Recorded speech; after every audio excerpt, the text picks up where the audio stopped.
अब मैं एग्जाम्पल लूंगी, पहला क्लेम आ गया, एक्सीडेंट हुआ और हॉस्पिटलाइजेशन की जरूरत पड़ी, तो क्या होगा, जो आपकी हेल्थ इंश्योरेंस पॉलिसी है उसमें से भी आप क्लेम कर सकते हैं। आप चाहें तो अपनी पर्सनल एक्सीडेंटल इंश्योरेंस पॉलिसी से भी क्लेम कर सकते हैं। एक्सीडेंट हुआ, हॉस्पिटल में एडमिट हुए, 5 दिन एडमिट हुए, घर आ गए एंड डिस्चार्ज होकर घर आ गए। अब उसके बाद क्या हुआ, डॉक्टर ने बोला आप बेड रेस्ट पे हो, आपके पैर की सर्जरी हुई है एंड आपको 6 हफ्ते तक काम पे नहीं जाना। यहाँ पे क्या हुआ, डिसेबिलिटी होगी, टोटल टेम्पररी डिसेबिलिटी। अब यहाँ पे क्या हुआ, आप 6 हफ्ते तक काम पे नहीं जा पा रहे, तो हेल्थ इंश्योरेंस पॉलिसी इसमें आपको कुछ नहीं देगी, बिकॉज हेल्थ इंश्योरेंस पॉलिसी ने आपका हॉस्पिटलाइजेशन का एक्सपेंस देना था जो दे दिया। अब उसके बाद रोल आएगा पर्सनल एक्सीडेंटल इंश्योरेंस का। तो पर्सनल एक्सीडेंटल इंश्योरेंस अगर आपने ली हुई है तो वहां पे आपको वीकली बेनिफिट मिलता है, 50,000 1 लाख रुपए per week, depending on the policy and sum assured.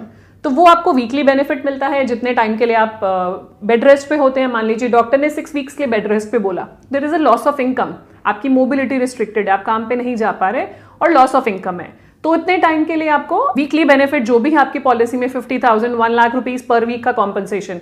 तो अगर 1 लाख रुपीज पर वीक हम एज्यूम करते हैं तो आप लेके चलें कि 1 लाख रुपए हफ्ते के हिसाब से 6 लाख रुपए एडिशनल आपको पे आउट होगा from your personal accidental policy.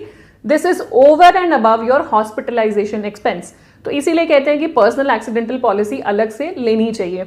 अब यहाँ पे हम एज्यूम करते हैं कि कोई डिसेबिलिटी हो जाती है, मान लीजिए कोई परमानेंट डिसेबिलिटी हो जाती है या कोई पार्शियल डिसेबिलिटी हो जाती है, तो उस केस में क्या होगा, आपकी हेल्थ इंश्योरेंस पॉलिसी तो पे नहीं करेगी, वो आपको ठीक करके घर भेज देंगे, लेकिन उसके बाद जो डिसेबिलिटी के बाद बहुत सारे एक्सपेंसेस आपके बढ़ जाते हैं, तो वो देगी आपकी पर्सनल एक्सीडेंटल पॉलिसी। अगर आपने ली हुई है तो वो हेल्थ इंश्योरेंस पॉलिसी नहीं देगी।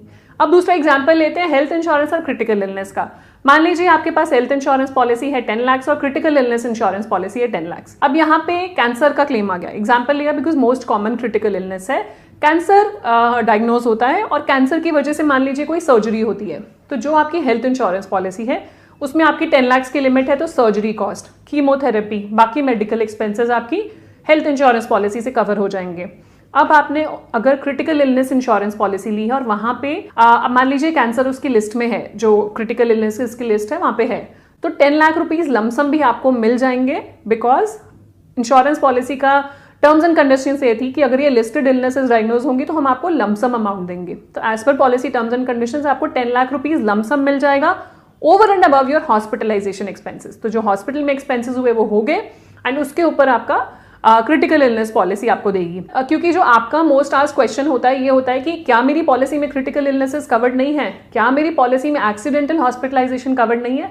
बिल्कुल कवर्ड है। तो ये over and above fixed benefit policies हैं। अगर आप ज्यादा बेनिफिट चाहते हैं, अगर वो इंसिडेंट हुआ तो आपको ज्यादा बेनिफिट मिले, तो ये एडिशनल पॉलिसीज लेना जरूरी है। एंड मेरी तरफ से यही सजेशन रहेगा कि ये पॉलिसीज इंपॉर्टेंट है, not only just health insurance. आज के डेट में एक्सीडेंट्स बढ़ते जा रहे हैं, क्रिटिकल इलनेस आप सुन रहे हैं कि हर दूसरे तीसरे घर में क्रिटिकल इलनेस है, तो अगर क्रिटिकल इलनेस पॉलिसी होगी तो आपको लमसम पे आउट मिल जाएगा। बहुत सारे ऐसे एक्सपेंसेस होते हैं जो हॉस्पिटल में पूरे नहीं हो पाते और बाद में भी आपकी अर्निंग कैपेसिटी कम हो जाती है, आपके खर्चे बढ़ जाते हैं, तो आप मतलब फाइनेंशियली डिपेंडेंट ना हो, इसके लिए आपकी पर्सनल एक्सीडेंटल पॉलिसी और क्रिटिकल इलनेस पॉलिसी होना जरूरी है।